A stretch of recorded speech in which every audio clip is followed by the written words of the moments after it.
3 days before my son's wedding, my wife casually told me he wasn't mine. For 18 years, I raised him, paid for everything, built a life around a lie. They seated me in the back row like a stranger. But when the bride's father saw me in that back row and went pale, stopping the music mid-ceremony, everyone learned the truth. My name is Norman Keller. I'm 47 years old, and I've spent the last 23 years building a small dairy operation in rural Wisconsin. Nothing fancy, just honest work, early mornings, and the kind of life where a handshake still means something. I married a niece right out of college. She was beautiful, sharp-tongued, ambitious in ways I never was. We had Oliver 9 months after the wedding. At least I thought we did. That Tuesday, Denise set down her fork with the kind of deliberate precision that makes your stomach drop before your brain catches up. We were eating pot roast. I remember because I've been looking forward to it all day, and I never got to finish it. Oliver's wedding is in 5 days, she said, not looking at me. Her voice was flat, like she was reading off a grocery list. I nodded. I know. Got my suit pressed yesterday. She exhaled through her nose. There's something you should know before then. Something I should have told you a long time ago. The way she said it, I knew. Somewhere deep in my gut, I already knew. He's not yours, Norman. Biologically, I mean, Oliver isn't your son. No tears. No shaking hands. She said it the way you'd mention a doctor's appointment or a change in the weather. Matter of fact. Almost relieved. I didn't move. Didn't speak. My fork was halfway to my mouth, and it just stayed there, suspended, while the words settled into my chest like lead. I thought you should know, she added, before the wedding. It didn't seem right to keep pretending. Pretending. That word hit harder than the rest.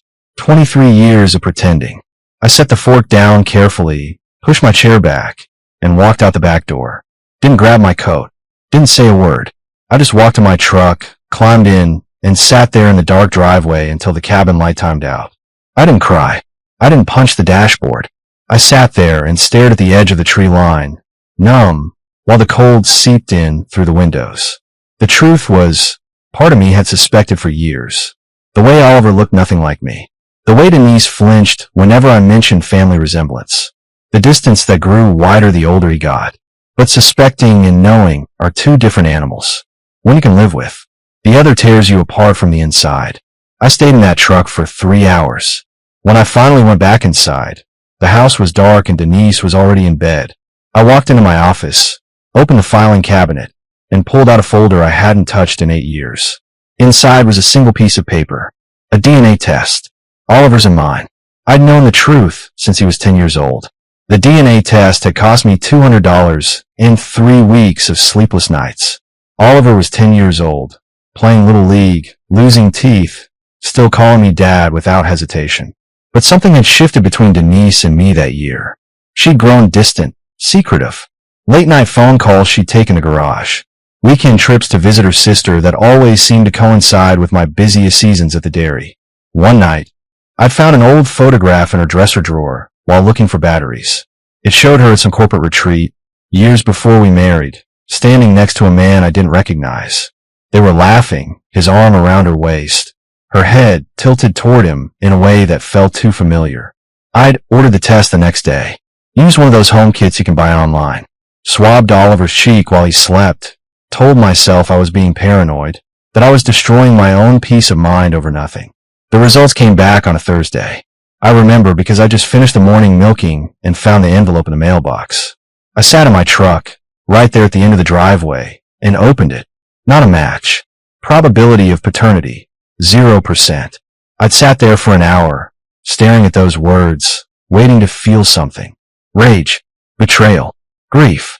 But all I felt was numb. Hollow. Here's the thing nobody tells you about moments like that. You don't just lose the future. You lose the past too. Every memory gets rewritten. Every milestone, every proud moment, every time you looked at your kid and thought, he's got my stubborn streak, or he laughed just like I do, all of it becomes a lie. But I didn't confront Denise. Didn't file for divorce. Didn't do anything except fold that paper, put it in an envelope marked emergency documents, and lock it in my filing cabinet. Because Oliver was still my son. Maybe not by blood, but by every other measure that mattered. I'd been there for his first steps, his first words, his first day of school. I taught him to ride a bike, to throw a baseball, to change a tire. That didn't stop meaning something just because some lab said we didn't share DNA. So I buried it. I stayed. I kept being his father. And Denise never knew I knew. Until that Tuesday night, when she finally decided to tell me herself. 8 years too late. After I came back inside from sitting in the truck, I went to my office and pulled out that test again. I held it in my hands. The paper worn at the edges from the few times over the years I'd taken it out, stared at it, and put it back. This time, I didn't put it back. I set it on my desk, right where Denise would see it if she walked in. Then I opened my laptop and started making calls. The first one was to Stuart Campbell, my oldest friend and the only lawyer I trusted. He answered on the second ring, groggy. It was past midnight. Norm, what's wrong? Stuart asked. I need your help, I said quietly, and I need you to keep this between us.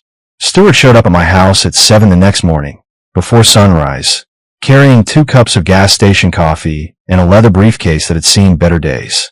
He'd been my friend since high school, back when we were both dumb kids who thought we could take on the world. He'd gone to law school. I'd stayed on the farm, but we'd never lost touch. I met him at the barn, away from the house. Denise was still asleep, and I wanted to keep it that way. You look like hell, Stuart said, handing me one of the coffees. Feel worse, I muttered, taking a sip. It was terrible coffee, burned and bitter, but I drank it anyway.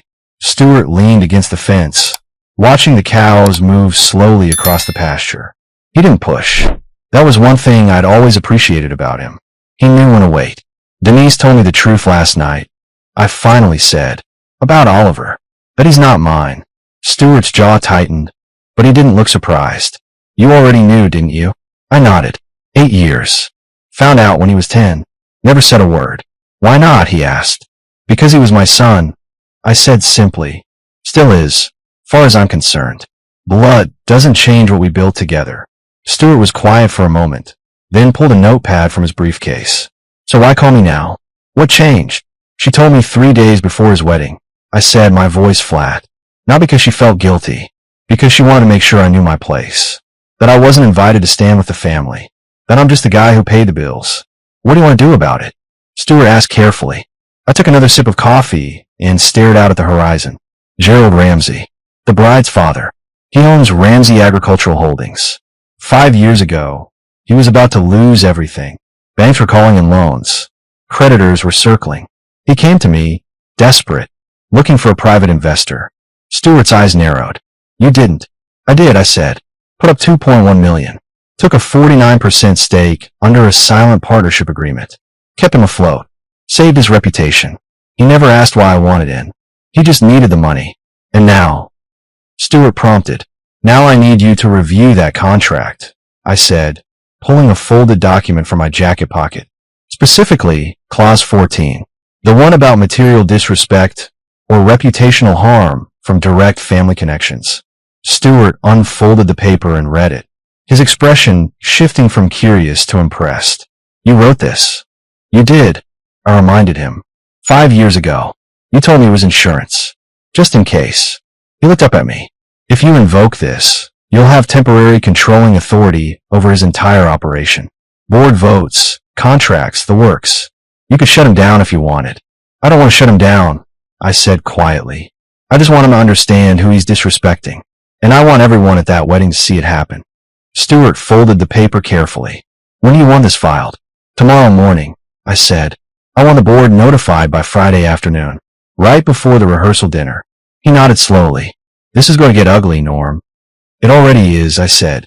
I'm just making sure they can't ignore it anymore. The next 3 days passed in a strange fog. I kept working, kept moving, kept pretending everything was normal. Denise didn't bring up the conversation again.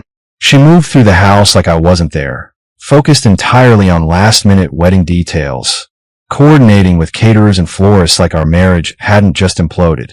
Oliver didn't call, didn't text, didn't stop by the dairy, even though he drove past it twice a day on his way to town. Radio silence. My mother, Phyllis, called Wednesday afternoon. She was driving in from Minnesota for the wedding, excited to see her grandson get married. She didn't know. Nobody had told her. And I sure as hell wasn't going to be the one to break her heart over the phone. Norman, honey, I'm so proud of Oliver, she said, her voice warm and full of joy. You raised such a good boy. I closed my eyes. Thanks, Mom. Are you giving a speech at the reception? She asked. I bet you've got something wonderful planned. I don't think I'm speaking, Mom, I said carefully. There was a pause. What do you mean? You're the father. Of course you're speaking. It's complicated, I said, keeping my voice steady. I'll explain when you get here. She didn't push, but I could hear the confusion in her voice when we said goodbye. Thursday morning, I paid the final wedding invoice. $32,000, all told. The venue, the catering, the flowers, the photographer, the DJ, the open bar. Every single detail that would make Oliver's day perfect. I transferred the money from our joint account, watching the balance drop, and felt absolutely nothing. Denise walked into the kitchen while I was closing my laptop. She glanced at the screen, then at me. Did you finish the payments? She asked. All done, I said. She nodded once, like I'd just completed a chore. Good. The planner was getting anxious. No thank you. No acknowledgement. Just good. I stood up and grabbed my jacket. I'm heading to the barn. The invitation came, Denise said suddenly. I stopped, turned. What? She picked up an envelope from the counter and held it out. It was cream-colored, expensive cardstock, with elegant lettering.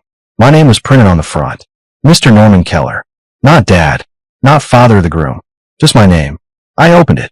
The invitation was formal and personal. It listed the ceremony time, the venue, the reception details. At the bottom, in smaller print, was my table assignment. Table 24. The last one, tucked in the corner near the kitchen entrance. I looked up at Denise. You put me at table 24? She crossed her arms. The seating was tight. Nicole's family is large. We had to make adjustments. I'm sitting with people I've never met, I said slowly, scanning the list of names. Next to the bathrooms. It's not personal, Norman, Denise said, her tone clipped. It's just logistics. Logistics, I repeated. Yes, she said firmly. Now, if you're done being dramatic, I have to meet the florist in 20 minutes. She walked out of the kitchen, leaving me standing there with the invitation in my hand. I looked down at it again. Table 24. The back corner. Like I was a distant relative they'd felt obligated to invite, but didn't actually want there.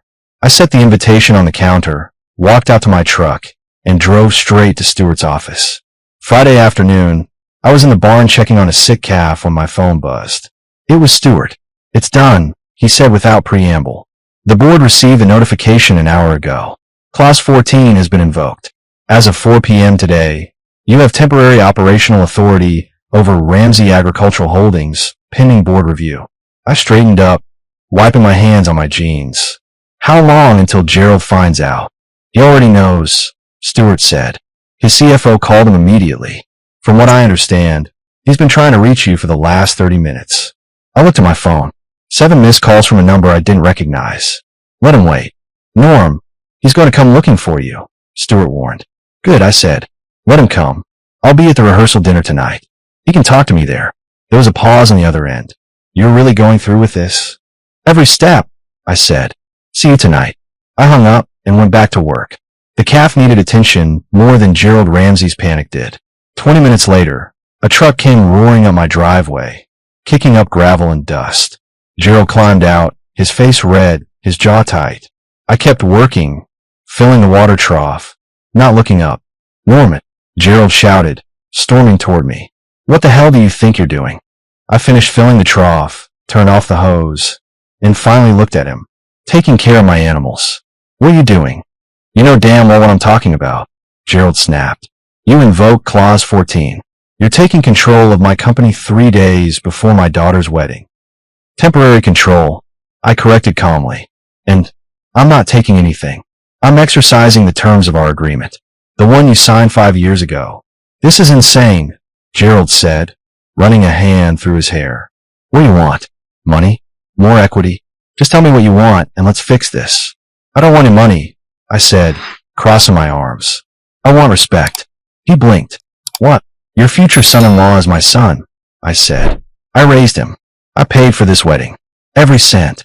And your family, along with mine, decided I belong at table 24. In the back corner. Like I'm nobody. Gerald's expression shifted.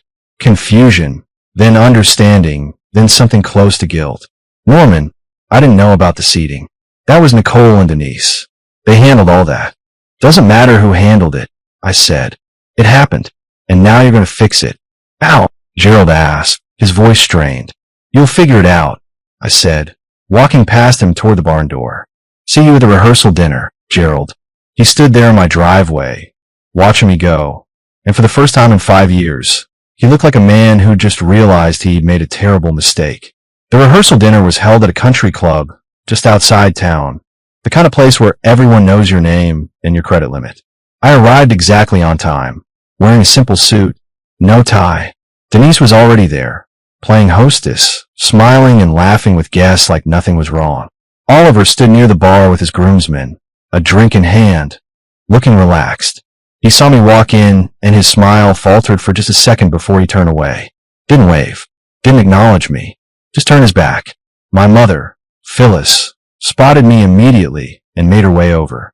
She looked beautiful, wearing a navy dress and a pearl necklace. But her eyes were worried. Norman, honey, what's going on? She asked quietly, taking my arm. Denise has been acting strange, and Oliver hasn't said 2 words to me all evening. It's complicated, Mom, I said. Let's get you a drink first. Before she could respond, Gerald approached. He looked haggard, like he hadn't slept. His wife, Linda, was beside him, her expression guarded. Norman, Gerald said stiffly. Can we talk? Privately. Anything you need to say, you can say here. I replied evenly. Linda glanced around nervously. Gerald, maybe this isn't the time. It's fine, Gerald interrupted. He turned to me, lowering his voice. I talked to Nicole and Denise. Your seating has been changed.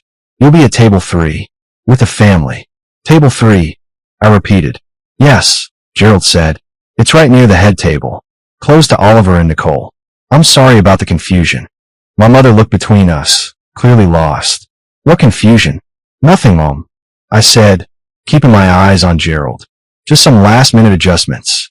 Gerald shifted uncomfortably.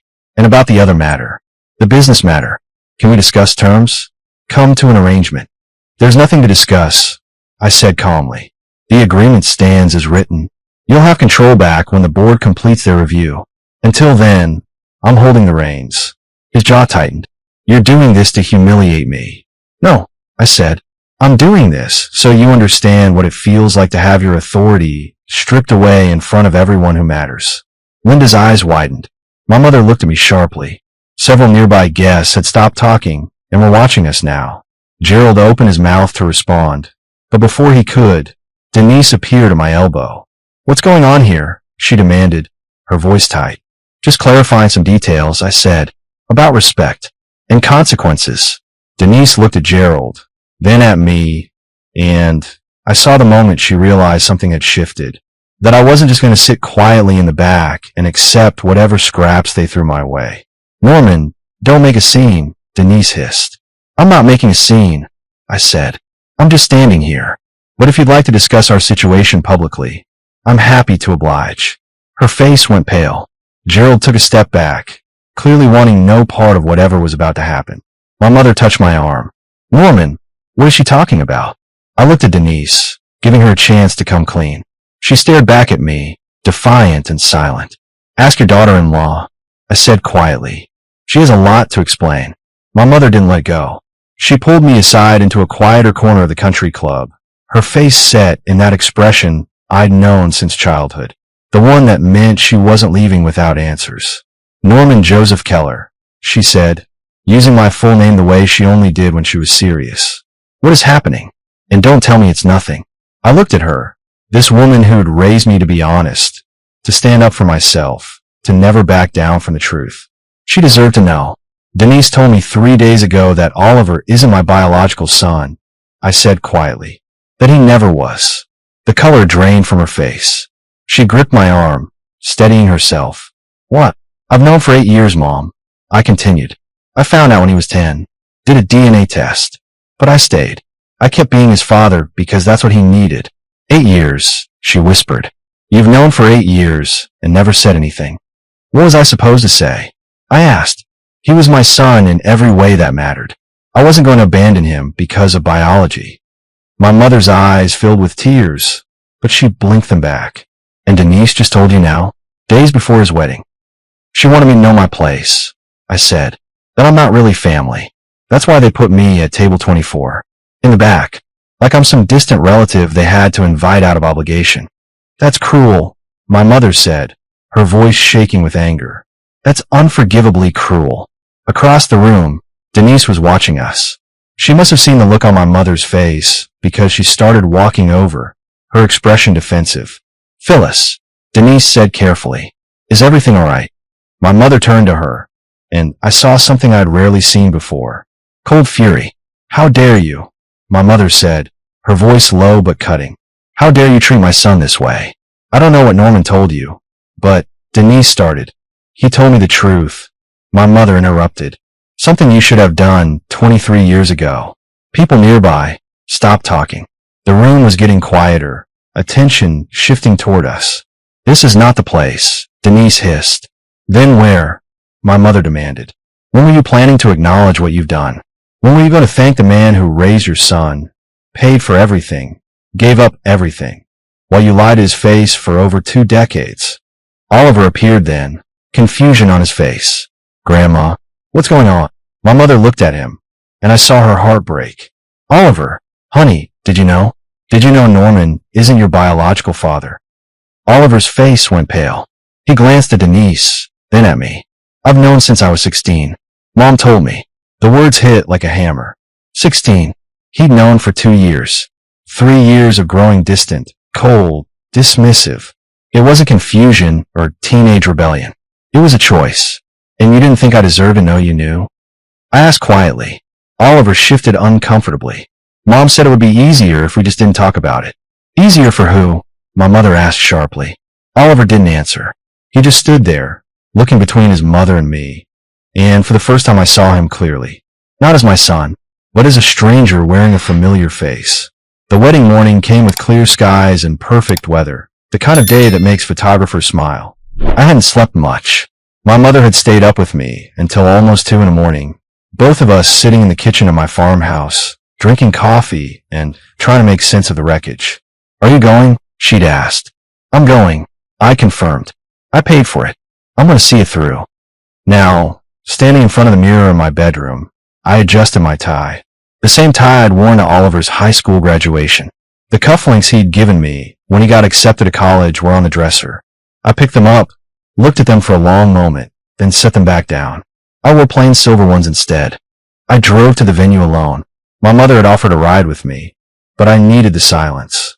The ceremony was being held at a restored barn on the edge of the Ramsey property, decorated with white flowers and string lights. Expensive, elegant, everything Denise had wanted. I parked in the back lot and walked up the gravel path. Guests were already arriving, dressed in their best, smiling and chatting. I recognized some faces, neighbors, business associates, people who'd known me for years. Some of them looked at me strangely, like they weren't sure whether to acknowledge me or not. Word had gotten around. I found my assigned seat, table 3, just as Gerald had promised. It was closer to the front, but still not where a father should be. I sat down and waited. The ceremony space was arranged in neat rows, chairs facing a wooden arch draped in fabric and flowers. The bridal party was assembling behind a white curtain near the entrance.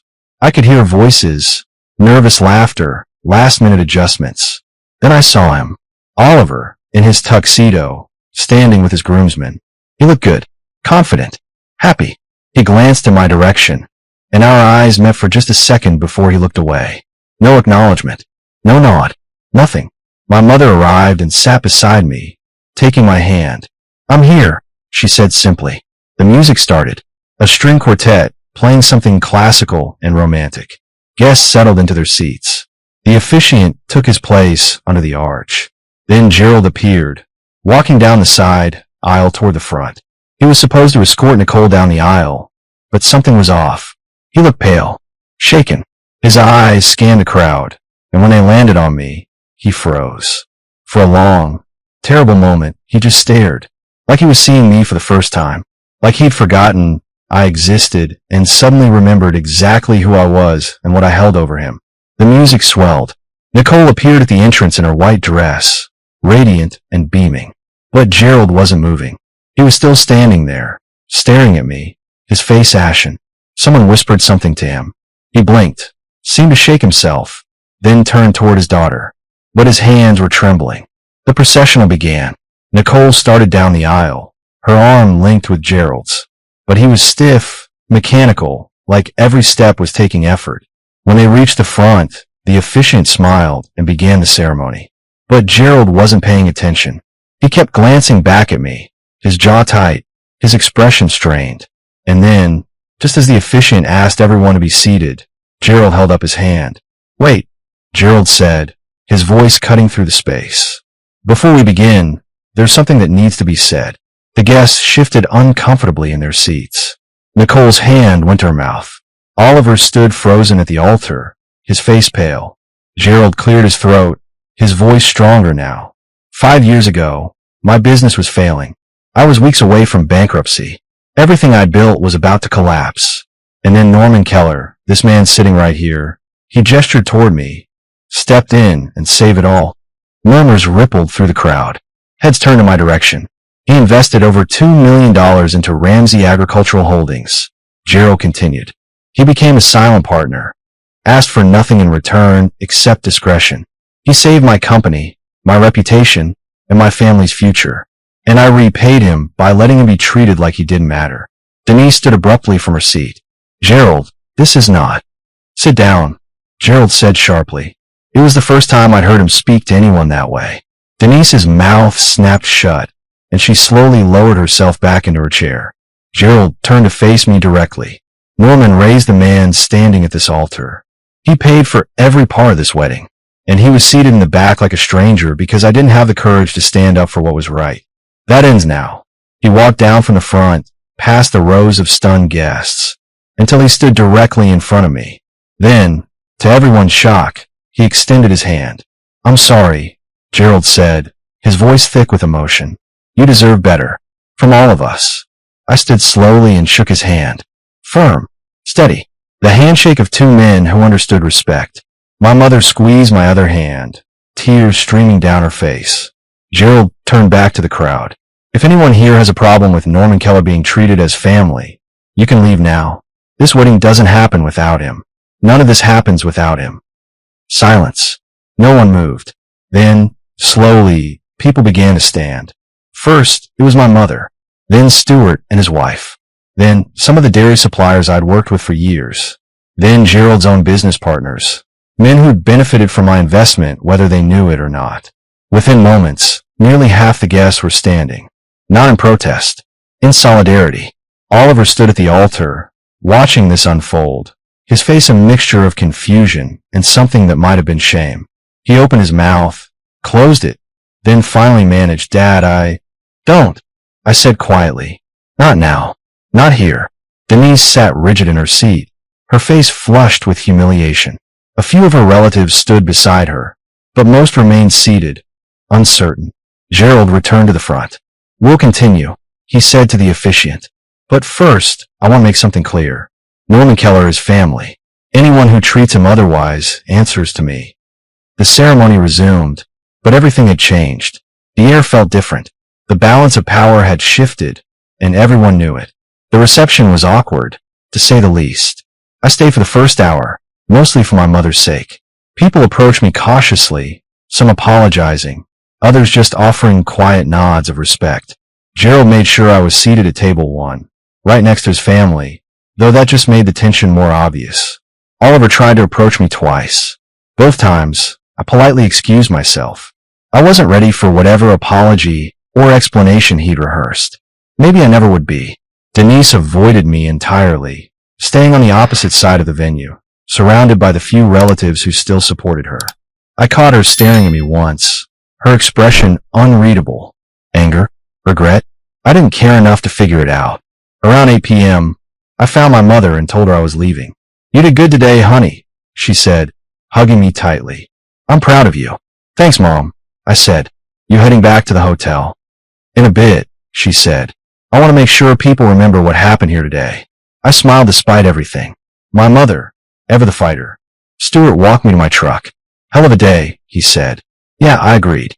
"Hell of a day. What are you going to do about the business?" Stuart asked. "You still have operational control for at least another month." I'm not interested in running his company, I said. I just needed him to understand consequences. I'll sign the control back over in a few weeks, once the point is made. Stuart nodded. And Denise? Divorce papers will be filed Monday morning, I said. The house is in my name. She can find somewhere else to live. Cold, Stuart observed. Fair, I corrected. I drove home as the sun set, the sky painted in oranges and purples. When I pulled up to the farmhouse, everything was quiet, peaceful, mine. I sat on the porch with a beer and looked out over the land I'd worked for decades. Somewhere out there, Oliver was dancing at his reception, celebrating a future I'd paid for, but wasn't really part of. And for the first time in 23 years, I felt free. 3 months later, the divorce was finalized. Denise got nothing except what the law required, which wasn't much given the prenup Stuart had insisted I get all those years ago. Oliver reached out a few times, but I kept my distance. Maybe someday we'd find a way back to each other. Maybe not. Gerald and I maintained our business relationship, though it was purely professional now. He'd learned his lesson. So had I. My mother visited often, helping me turn the farmhouse into something that felt less like a museum of broken memories and more like a home. And one evening, sitting on that same porch, watching the sunset, I realized something. I'd spent 2 decades being someone's father, someone's husband, someone's partner. I'd poured everything into roles that were built on lies. Now, I was just Norman, and that was enough.